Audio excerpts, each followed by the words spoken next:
Iran telah meluncurkan serangkaian serangan balasan yang menargetkan pangkalan militer Amerika Serikat dan sekutunya di Timur Tengah, termasuk Kuwait. Apakah ketegangan di Timur Tengah akan kembali mencapai titik didih? Apakah serangan Iran ini menjadi sinyal bahwa negara ini tak lagi berharap pada negosiasi damai yang tengah berjalan? Kita bahas bersama Marsma TNI Purnawirawan Agung Sasongko Jati, pakar PPAU, alumni US Air War College. Selamat sore Pak Agung, kalau Anda bisa membaca dari serangan yang dilakukan Iran, yang disebutkan diduga dilakukan Iran ke Kuwait, apa yang bisa Anda baca dari keberanian Iran yang menyerang 3 negara sekutu Amerika Serikat di Timur Tengah? Jadi menurut saya ini bukan Ya, silakan Pak Agung. ya jadi ini bukan apa ya bukan keberanian saja, ini memang adalah suatu upaya untuk saling membalas karena memang Amerika pada saat memberikan proposal mengembalikan proposal yang sudah setuju, harusnya ditambah lagi dengan proposal baru dari Trump, itu biasanya memberi tekanan berupa serangan. Dan serangan itu bukan sekedar membalas serangan terhadap kapal-kapal yang dihantam oleh Iran, tapi juga serangan terhadap pengendali daripada drone-drone yang memang digunakan untuk menyerang kapal tersebut.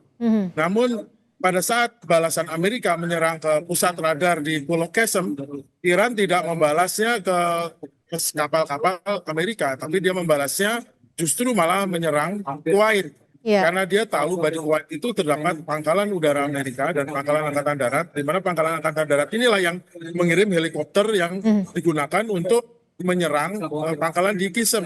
Pulau Qesem itu menggunakan helikopter, dan helikopter ini betul dari Uni Emirat, tetapi pangkalannya di, dan juga serangan dari Iran itu memberikan pesan juga kepada Bahrain bahwa saya bisa hancurkan kalian meskipun serangannya berupa rudal balistik yang bisa ditangkis, tetapi juga menggunakan drone ke airport atau bandara, pusat logistik daripada angkatan darat. Karena apa? Karena dia tahu bahwa Amerika akan mencoba menembakkan rudal Dark Eagle atau rudal hipersonik pertama kali dari Kuwait. Oleh karena itulah maka Iran memberikan pesan, jangan mencoba-coba mulai lagi pengganggu Iran. Ya, tapi gini Pak Agung, ketika yang terbaru adalah Iran membantah bahwa serangan di bandara Kuwait itu adalah rudal Iran, karena menurut Iran ini adalah Amerika Serikat yang gagal menghalangi rudal. Namun di sisi lain, Kuwait juga dikabarkan mengusir perwakilan Iran dari Kuwait. Apa yang bisa Anda lihat dari sini, Pak Agung? Ya betul, bahwa yang menimbulkan yang diserang adalah pangkalan logistik daripada Amerika menggunakan drone ya. Tetapi ada yang korban jatuh di dekat bandara, itu memang adalah dari rudal Patriot yang mengalami gagal, jadi tidak berhasil untuk menembak dan dia terjatuh di situ. Jadi betul dikatakan Iran bahwa khusus untuk yang korbannya bukan korban daripada beberapa kontraktor Amerika itu karena memang ada rudal Patriot yang jatuh. Kalau soal pengusiran daripada kuasa atau perwakilan Iran di Kuwait ya memang mungkin sudah seharusnya ya, karena memang Iran menyerang Kuwait meskipun yang diserang ada pangkalan udara Amerika, pangkalan angkatan darat, logistik Amerika, tetapi kadang-kadang kan orang cari kambing hitam.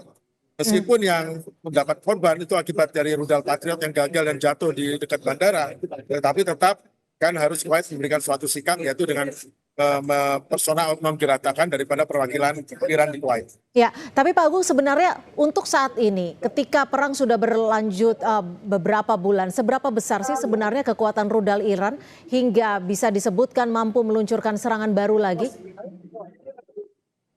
Rudal Iran itu dari New York Times saja mengatakan 70% masih sisa. Padahal kemarin perang yang hebat selama 40 hari itu ternyata baru 30%.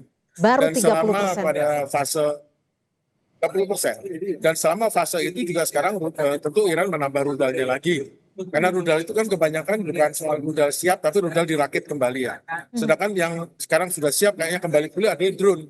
Karena memang Iran tuh produsen drone untuk perang dan selama ini dia mensuplai untuk ke Rusia, dan dalam setahun mereka bisa produksi di atas 40.000. Jadi kalau dia kemarin gunakan drone-nya sekitar 10.000, dengan cepat dia bisa memproduksi ulang dan bisa memenuhi lagi kebutuhan untuk penggunaan drone seperti Shahid tipe 136 dan 258. Artinya ini pure semua kekuatan milik Iran atau memang ada kemungkinan dibantu negara lain seperti Rusia atau Tiongkok mungkin Pak Agung?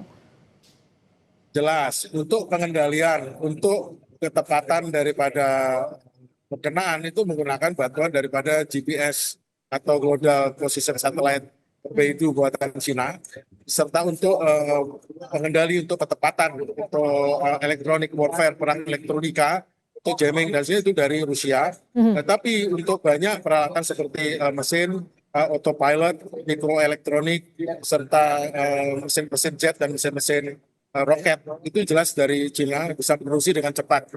Dan Iran adalah ahli dalam mengintegrasikan semua itu dan untuk rudal-rudal serta drone yang mereka ciptakan sendiri. Jadi itu yang terjadi. Mojtaba disebut Amerika Serikat masih hidup dan terlibat aktif meski melalui perantara. Apakah ini artinya perjanjian damai yang memang sedang berlangsung antara Amerika Serikat dan juga Iran tidak akan menemui titik terang, Pak Agung? Mojtaba itu adalah movement baru ya.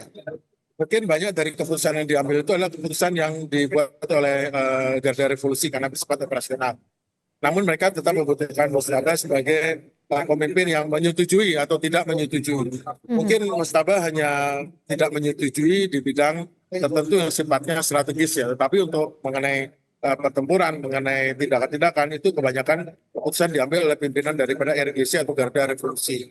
Mojtaba sendiri kelihatannya tidak mengatakan tidak menyetujui, tapi tentunya Mojtaba tidak akan mau bila dengan apa hasil dari proposal itu merugikan Iran atau membuat Iran menjadi pihak yang dirugikan atau tidak mendapat keuntungan. Karena memang Amerika itu kan sambil berunding, sambil neken, sambil mengancam, sambil menekan, sambil menawarkan. Memang itu adalah cara. Tetapi waktu makin pendek bagi Trump dan dia suka tidak suka harus memenuhi sebagian besar permintaan dari Iran. Baik, terima kasih Pak Agung Sasongko-Jati, pakar PPAU, alumni US Air War College sudah berbagi perspektif di Kompas Petang. Selamat sore Pak Agung.